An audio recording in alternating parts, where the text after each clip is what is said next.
Hello दोस्तों, मैं हूं संजय कुमार। मैं आपका स्वागत करता हूं।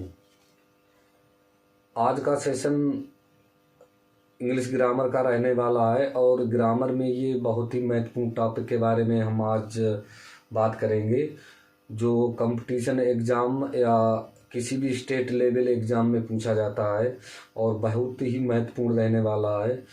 आप इस सेशन को देखने के बाद आपके जो भी डाउट है वो बिल्कुल दूर हो जाएंगे और इस वजह से आप पूरा सेशन कंप्लीट देखें, कहीं पर मिस ना करें, ना स्किप करें। और ये मेरा जो टॉपिक है वो बहुत ही महत्वपूर्ण रहने वाला है आप लोगों के लिए।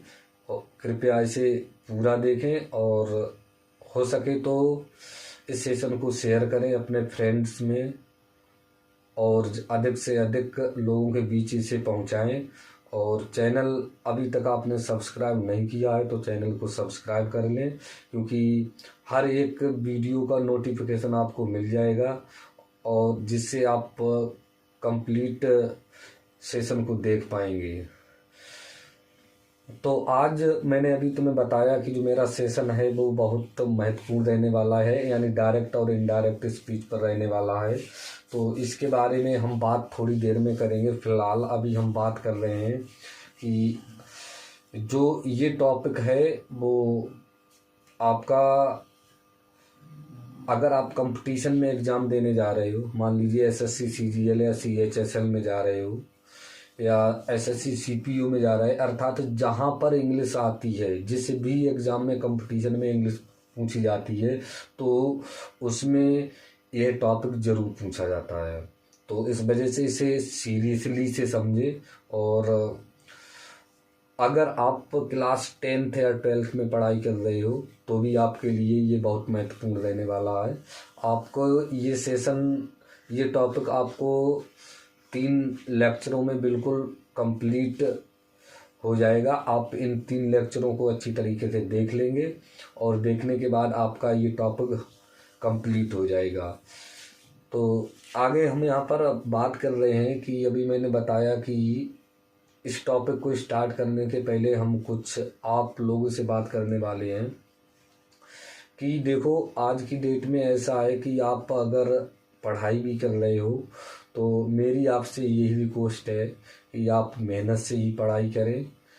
अगर मेहनत से पढ़ाई नहीं कर पा रहे हैं तो अपना टाइम बर्बाद मत करें। हाँ, मैं यहाँ पर बता रहा हूँ, अपना टाइम बर्बाद मत करें, क्योंकि आज की डेट में बेरोजगारी की समस्या है वो बहुत ही ज़्यादा चल रही है। तो इस वजह से आप मेहनत से ही पढ़ाई करें, क्योंकि अगर आप अपना टाइम को समझ नहीं पा रहे हो तो समझ लो आप फ्यूचर में कुछ नहीं कर पाओगे। तो यहाँ पर हम यही बताने जा रहे थे कि आप लोग मस्त रहें, पढ़ते रहें और मेहनत से पढ़ाई करें।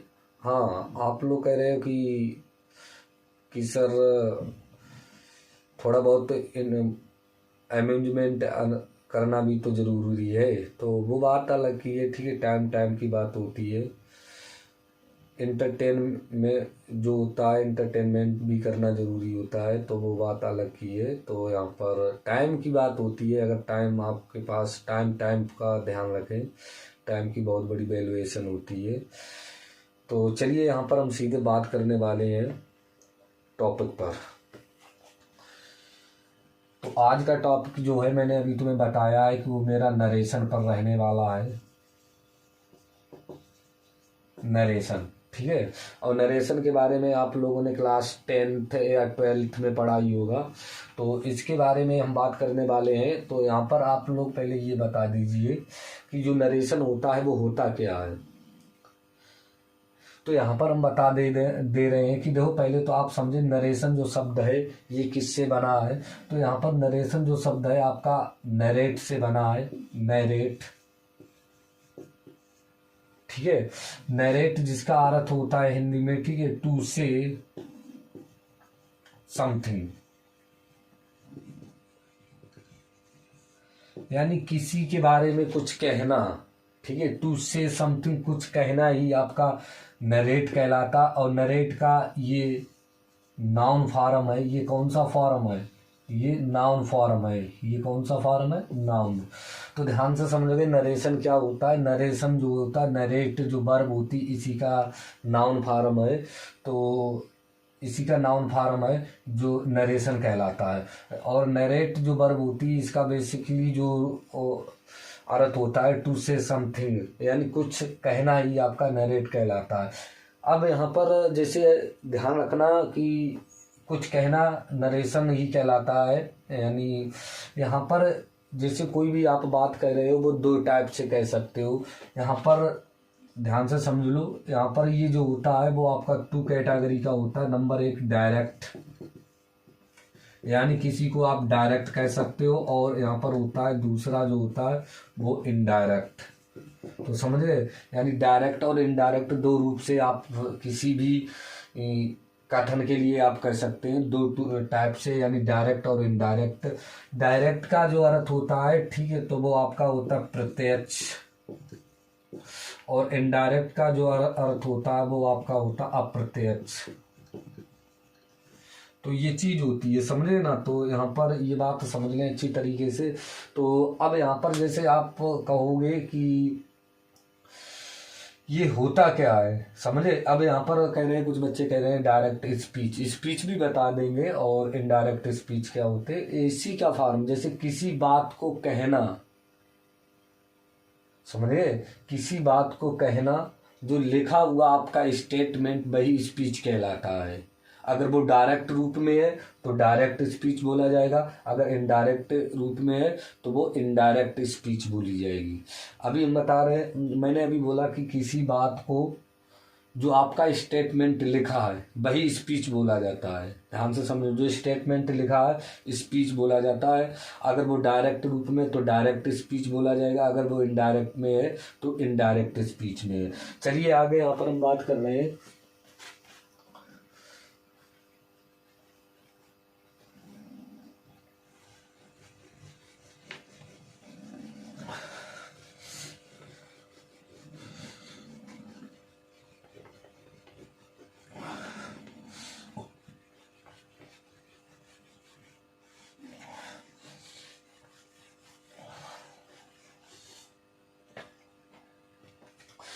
तो यहाँ पर जैसे मैंने बोला अभी, ठीक है, स्पीच के बारे में। अब यहाँ पर मैंने बोला, जैसे मैंने लिखा है, ये कोई वाक्य लिख दिया, ही सेड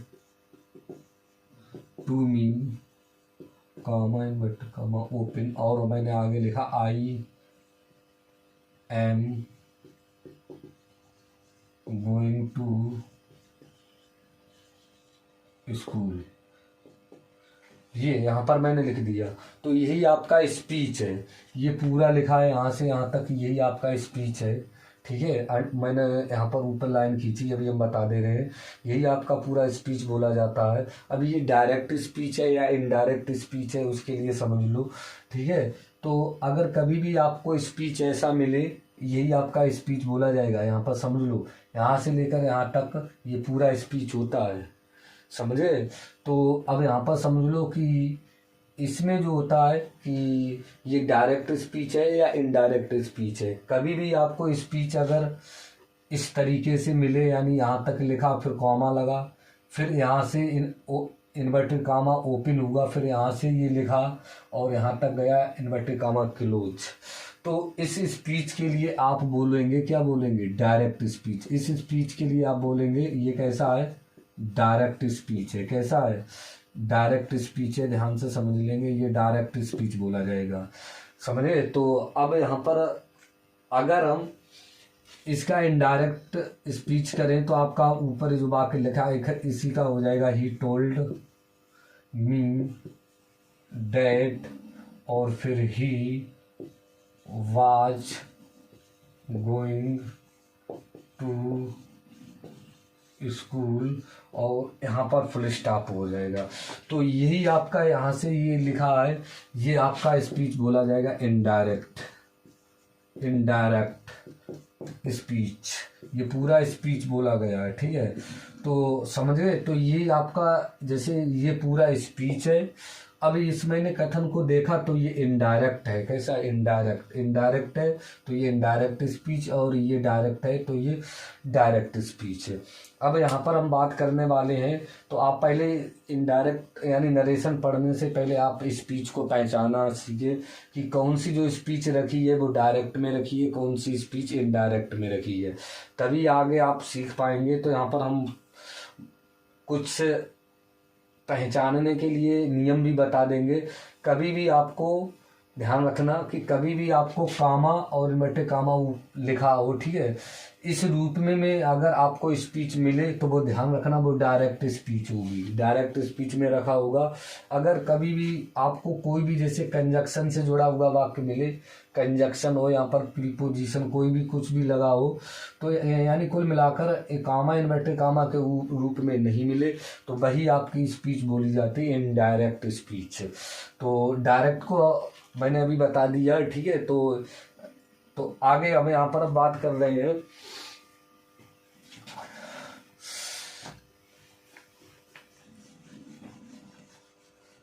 इसको आगे कैसे करोगे वो समझ लो। कुछ यहाँ पर समझ गए होगे कि डायरेक्ट स्पीच और इनडायरेक्ट स्पीच क्या है। चलो हम इस वाक्य को फिर से लिख रहे हैं।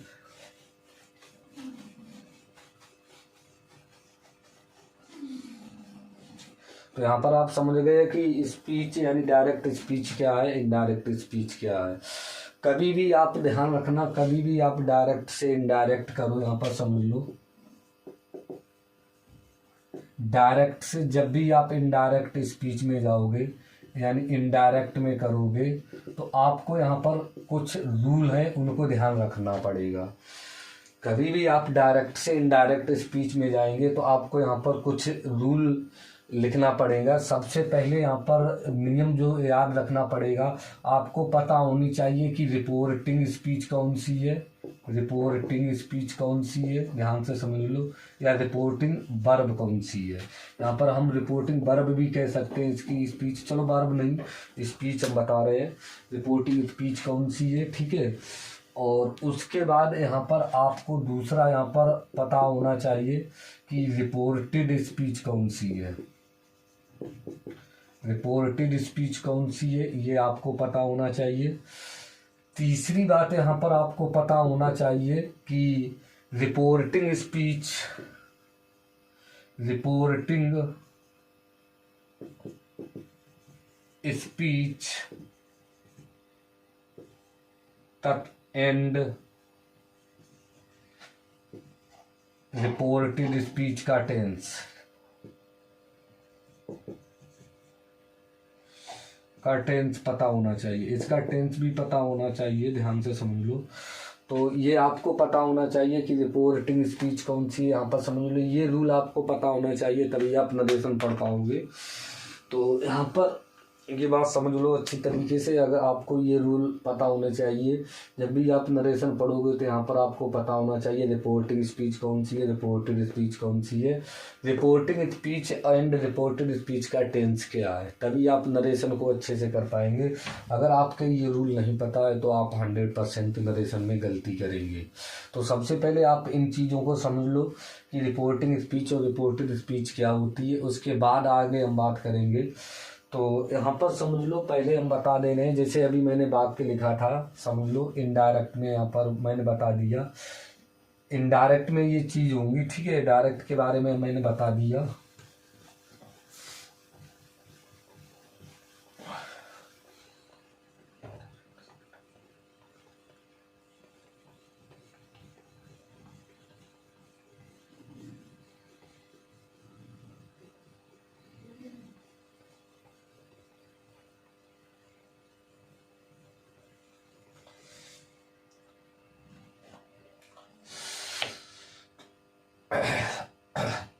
जैसे मैंने हाँ ये सभी चीज़ जो मैंने अभी यहाँ पर पॉइंट लिखा है, जो रूल लिखा है, ये आपको रूल्स अभी हम बता रहे हैं, ये रूल्स आपके किस में मिल जाएंगे, जब आप डायरेक्ट से इनडायरेक्ट करो, अर्थात ये डायरेक्ट में होंगे कौन सी रिपोर्टिंग स्पीच है, कौन सी रिपोर्टेड स्पीच है। ध्यान रखना, जो अभी मैंने नीचे 3 नियम लिखवाए हैं, ठीक है, तो यहाँ पर समझ लो कि ये डायरेक्ट स्पीच में पता चल जाते हैं। तो यहाँ पर समझ लो, अब हम बता दे रहे हैं, अभी तुम्हें बता देंगे। जैसे मैं यहाँ पर वाक्य लिख रहा था, यहाँ पर समझ लो, जैसे मैंने अभी थोड़ी देर पहले वाक्य लिखा था, जैसे मैंने बोला he said to me comma inverted comma open, और मैंने बोल दिया था I am going to school. ये आपका पता है, ये डायरेक्ट स्पीच है। तो डायरेक्ट स्पीच में अब हम बता दे रहे हैं, ठीक है। तो मैंने बताया, जब भी डायरेक्ट से इनडायरेक्ट स्पीच में करोगे तो आपको, मैंने अभी थोड़ी देर पहले बताया कि आपको पता होना चाहिए रिपोर्टिंग स्पीच कौन सी है, रिपोर्टेड स्पीच कौन सी है, और रिपोर्टिंग स्पीच और रिपोर्टेड स्पीच का टेंस कौन किस में है। तो आपको अगर ये जानकारी है तभी आप यहाँ पर कर सकते हो। तो यहाँ पर बता दें, जो कामा से पहले ये वाला यहाँ पर ये, ठीक है, ये आपकी बोली जाती है रिपोर्टिंग स्पीच, यही आपकी बोली जाती है रिपोर्टिंग स्पीच, ठीक है। और इन्वर्टेड कामा ओपन और क्लोज तक जितना ये जो कुछ लिखा है, इन्वर्टेड कामा ओपन और क्लोज के अंदर जो भी आपका लिखा है, ये बोली जाती है आपकी रिपोर्टेड स्पीच। ये रिपोर्टेड होती है, ये रिपोर्टेड स्पीच होती है, ध्यान से समझ लो। थोड़ा ही फर्क, ये टिंग है और ये टिड है, ये रिपोर्टेड स्पीच है। अब यहाँ पर समझ लो, रिपोर्टिंग स्पीच की इस वर्ब के लिए हम बोलते हैं रिपोर्टिंग वर्ब, ठीक है। इसके जो भी पार्ट होगा उसके लिए हम रिपोर्टिंग लगाकर रिपोर्टिंग वर्ब बोलेंगे। क्या बोलेंगे? रिपोर्टिंग वर्ब, समझे ना। और इसके बाद मान लीजिए रिपोर्टिंग, ये आपका रिपोर्टिंग ऑब्जेक्ट हो जाएगा, ये रिपोर्टिंग आपका सब्जेक्ट हो जाएगा। यहाँ पर हम, चलो ये सब्जेक्ट है यानी आर रिपोर्टिंग, और ये आपका सब्जेक्ट है। ये क्या है? आर यानी रिपोर्टिंग, और ये एम क्या है? ऑब्जेक्ट। तो यहाँ पर ये रिपोर्टिंग ऑब्जेक्ट है और ये रिपोर्टिंग सब्जेक्ट है। तो यानी कुल मिलाकर रिपोर्टिंग स्पीच का जो भी पार्ट आप उठाओगे तो वो रिपोर्टिंग तो ये रिपोर्टिंग हो। जैसे मैंने यहाँ पर ये साइड बोल दिया तो ये वर्ब है काय की? रिपोर्टिंग स्पीच की, तो इस वजह से ये रिपोर्टिंग वर्ब बोली जाएगी। इसके लिए हम जो ऑब्जेक्ट दिया है, तो ये आपका ऑब्जेक्ट है काय का? रिपोर्टिंग स्पीच का, तो ये रिपोर्टिंग ऑब्जेक्ट और ये रिपोर्टिंग सब्जेक्ट। तो ये इसमें जो कुछ भी लिखा है तो आपका ये जो है वो आपकी रिपोर्टेड स्पीच है। तो अब यहाँ पर समझ लें, जब भी आप नरेशन चेंज करें अर्थात स्पीच चेंज करें डायरेक्ट से इनडायरेक्ट, तो यहाँ पर आपको समझना पड़ेगा। चलो आगे हम बता दे रहे हैं यहाँ पर।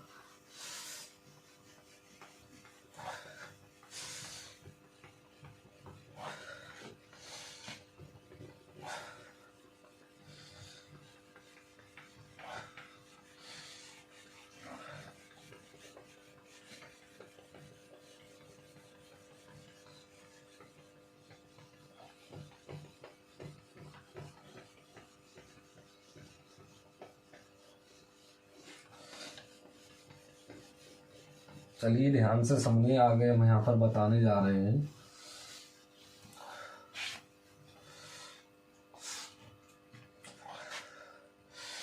जैसे अभी मैंने लिखा है यहाँ पर, मैं मान लीजिए आपको लिखा, अभी मैंने वाक्य लिखा था ही सेड टू मी, कोई भी वाक्य लिख सकते हैं यहाँ पर। दे आर गोइंग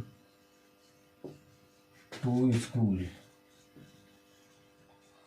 आपको यहाँ पर इतनी बात पता चल गई है कि ये रिपोर्टिंग मेरी स्पीच है, ये रिपोर्टेड स्पीच है, समझे।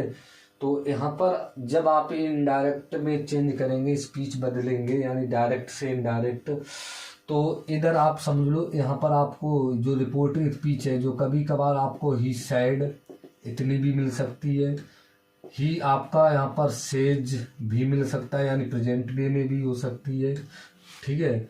और आपका प्रेजेंट परफेक्ट में यानी ही हैज सैड भी हो सकता है, ही हैज सैड हो सकता है। जो मेरी रिपोर्टिंग स्पीच है वो कहने का अर्थ है पास्ट, प्रेजेंट और हाँ प्रेजेंट परफेक्ट और फ्यूचर में भी हो सकती है। ही विल से, इस प्रकार से भी हो सकती है। तो यहाँ पर आप ध्यान रखना, और ये किधर भी हो सकती है। ऐसा नहीं कि रिपोर्टिंग स्पीच आपको पहले मिले, ये आपको बाद में भी मिल सकती है। तो रिपोर्टिंग जो स्पीच है तो वो आपकी तीनों में मिल सकती है। इसी प्रकार आपका रिपोर्टिंग स्पीच वो भी हर किसी टेंस में मिल सकता है। तो आपको डिपेंड करता है कि जो आप रिपोर्टेड स्पीच का टेंस बदलोगे, यानी इनडायरेक्ट से इनडायरेक्ट करोगे, तो वो रिपोर्टिंग स्पीच यानी रिपोर्टिंग वर्ब पर डिपेंड करेगा। वह समझे। तो यहाँ पर हम तुम्हें बता दे रहे हैं कि तो यहाँ पर समझ लो ये हाँ स्पीच, रिपोर्टिंग स्पीच आपको जो इधर भी मिल सकती है, यानी पहले और बाद दोनों तरफ मिल सकती है। ये मैं इसके लिए आप ज़्यादा परेशान ना हो। तो यानी और हाँ यहाँ पर मैंने अभी यानी ये पास्ट में भी हो सकती है, प्रेजेंट में भी हो सकती है, और फ्यूचर इंडेफिनिट में, यानी फ्यूचर में भी हो सकती है, फ्यूचर इंडेफिनिट में हो सकती है, प्रेजेंट में आपका प्रेजेंट इंडेफिनिट, और पास्ट और प्रेजेंट परफेक्ट में हो सकती है, पास्ट में आपका पास्ट इंडेफिनिट, तीनों में हो सकती है। अब यहाँ पर समझ लो आपके लिए समझना क्या है, अब वो बात हम तुम्हें बता दे रहे हैं कि आगे हम यहाँ पर जो बताने जा रहे हैं उस बात को समझे कि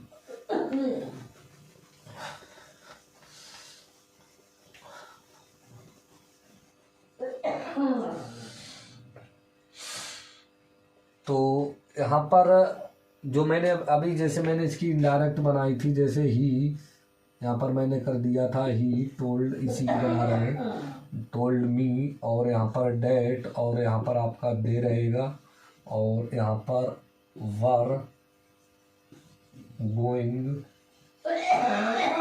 एक मिनट, गोइंग टू स्कूल, ये आपका रहेगा जाकर इनडायरेक्ट में। तो यहाँ पर आपने एक चीज़ देखा है, एक चीज़ के बारे में देखा है कि मैंने डायरेक्ट से जब इनडायरेक्ट स्पीच में चेंज किया तो क्या है कि सेड टू की जगह पर टोल्ड कर दिया, यानी वर्ब में चेंज, रिपोर्टिंग वर्ब में चेंज कर दिया। उसके बाद यहाँ पर जो कामा को हटाकर, इन्वर्टेड कामा को हटाकर यहाँ पर एक कंजक्शन से वाक्य मैंने जोड़ दिया, और आगे यहाँ पर इज, आर का बाज बर्ज, ये सभी रूल सीखोगे, वो धीरे धीरे सीखोगे तो ऐसा हो जाएगा। तो यानी कुल मिलाकर यहाँ पर कहने का अर्थ ये है कि जब भी आप स्पीच यहाँ पर चेंज करो तो उसमें आपको जो सेंटेंस होते हैं वो 5 जैसे रूल अलग अलग होता है। जैसे यहाँ पर ध्यान से बता दें, अलग रूल हो जाते हैं। फर्स्ट रूल यहाँ पर जैसे आपका यानी डेट, ऐसा नहीं हर वाक्यों में डेट लगेगा, वो अलग अलग हो जाएंगे। और ऐसा नहीं यहाँ पर साइड टू की जगह पर हर वाक्यों में टोल्ड आएगा, वो समझ लो। यहाँ पर समझ लो असर्टिव के लिए अलग नियम होगा, असर्टिव के लिए अलग, और इंट्रोगेटिव के लिए अलग रूल होगा, और यहाँ पर नंबर 3 इम्परेटिव के लिए अलग रूल होगा, नंबर 4 यहाँ पर जो आता है वो एक्सक्लेमेटरी के लिए अलग रूल होगा, और नंबर जो 5 है यानी ऑप्टेटिव के लिए अलग रूल रहेगा।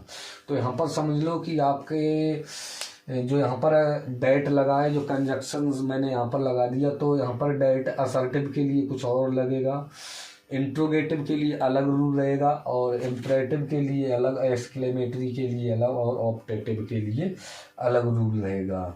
इसी प्रकार यहाँ पर रिपोर्टिंग वर्ब में अलग अलग रूल रहेगा। इनमें से 3 रूल कॉमन रहेंगे हर किसी में, ध्यान रखना। यानी 5 प्रकार के सेंटेंस होते हैं, तो 5 प्रकार के सेंटेंस में से आप ध्यान रखना 3 रूल ऐसे होते हैं, वो हर 5 प्रकार के सेंटेंस में कॉमन रहेंगे। समझे, कॉमन रहेंगे अर्थात इम्प्लीमेंट किए जाएंगे। जैसे अब यहाँ पर हम बता दे रहे हैं वो कौन कौन से रूल है, तो यहाँ पर पहले समझ लें वो कौन कौन से रूल हैं, तो यहाँ बता दे रहे हैं। यानी 3 रूल जो कॉमन रहने वाले हैं वो हम बता दे रहे हैं यहाँ पर।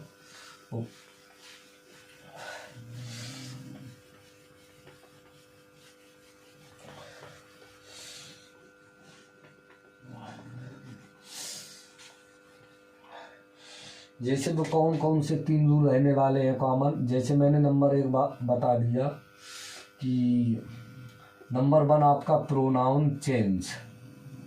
प्रोनाउन जो चेंज रहेगा वो सभी सेंटेंसों में यानी 5 में सेम रहेगा। नंबर 2 आपका जो रहेगा प्रोनाउन चेंज के बाद उसके बाद प्रोनाउन सभी में समान चेंज रहेंगे। और उसके बाद यहाँ पर जो रहेगा जाकर वो आपका ऑप्टेटिव,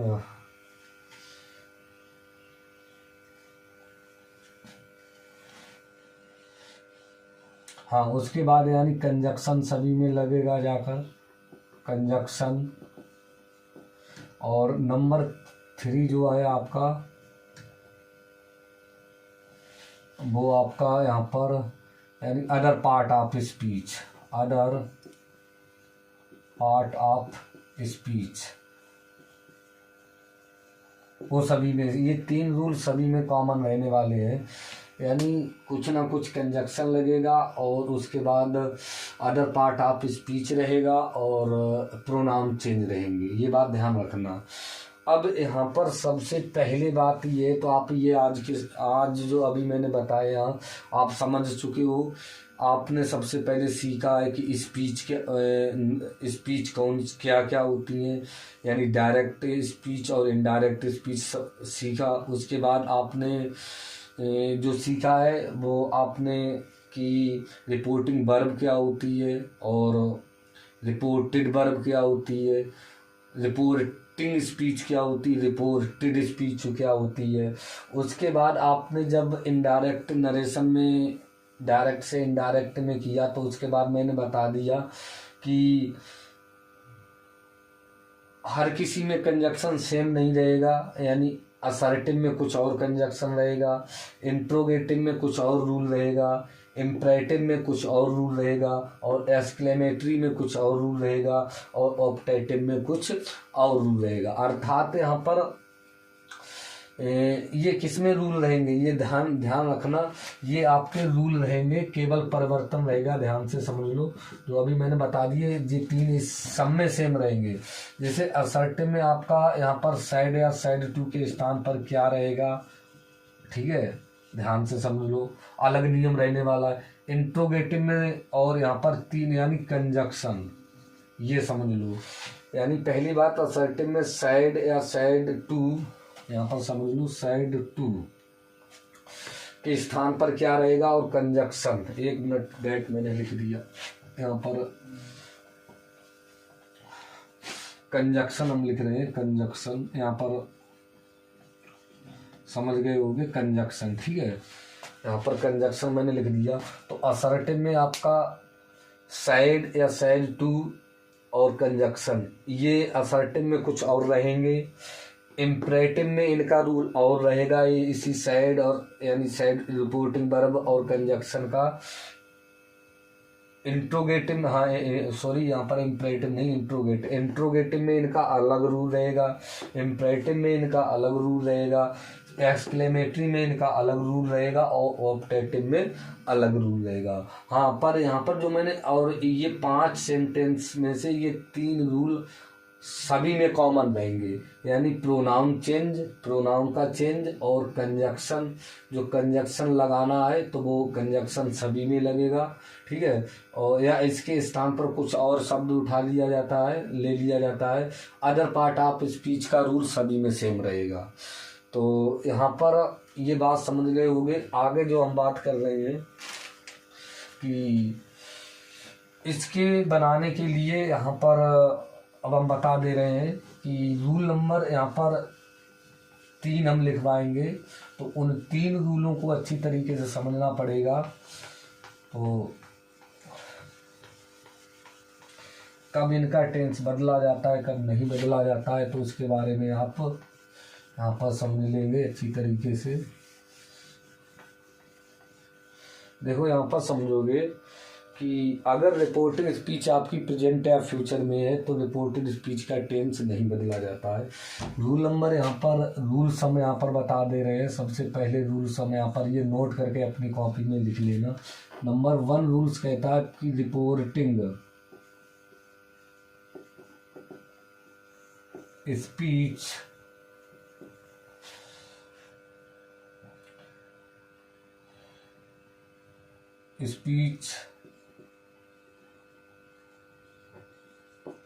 प्रेजेंट या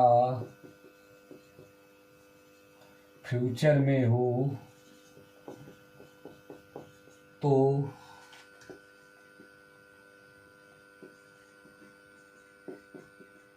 रिपोर्टेड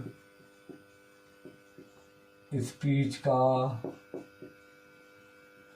टेंस नहीं बदला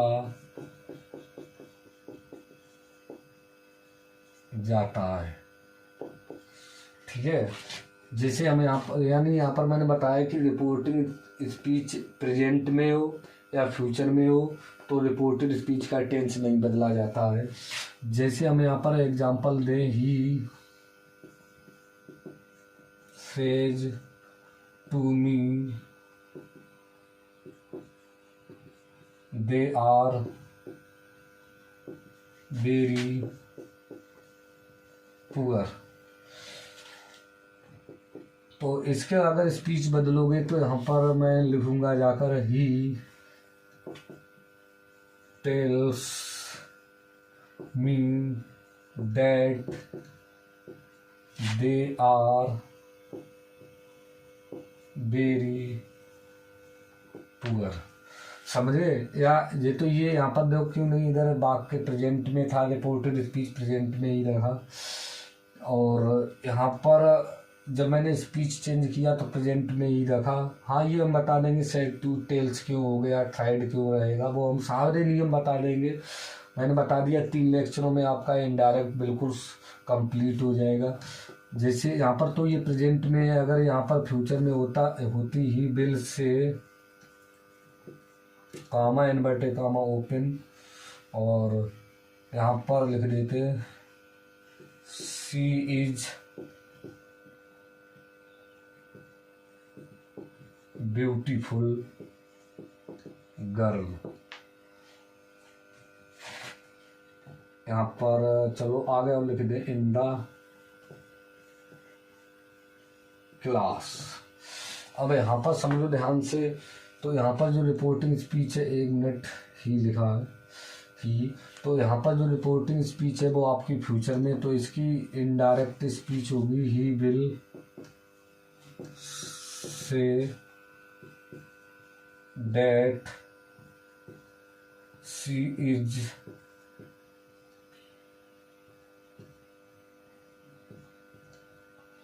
beautiful girl in the class। तो यहाँ पर हाँ, तो आप समझ गए हो, मैंने एग्जाम्पल दे दिया है। और यहाँ पर नियम है, तो आज मैंने यहाँ तक नियम लिखवा दिया। आगे कल तुम्हें वीडियो इसकी मिल जाएगी, आगे यहाँ से नियम और मिलेंगे। तो इस वजह से वीडियो को कंप्लीट देखें और अच्छी तरीके से समझें। बहुत ही महत्वपूर्ण रूल है। मैंने बोल दिया 3 वीडियो में ये आपका कंप्लीट सेशन हो जाएगा, तो ये कंप्लीट टॉपिक हो जाएगा। तो आप समझ गए होंगे। तो आज की वीडियो बस यहीं तक, और आगे यहाँ से आपको वीडियो मिल जाएगी, नेक्स्ट दूसरी वीडियो मिल जाएगी। तो तब तक आप इन नियमों को समझें। बुक आपके पास होगी, उठाकर देखें, समझें, थोड़ा बहुत समझ में आ गया होगा। तो आज की वीडियो बस यहीं तक। आप लोग पढ़ते रहें, मस्त रहें और अपनों का ख्याल रखें, अपना ख्याल रखें। तो आज की वीडियो बस यहीं तक। नमस्कार।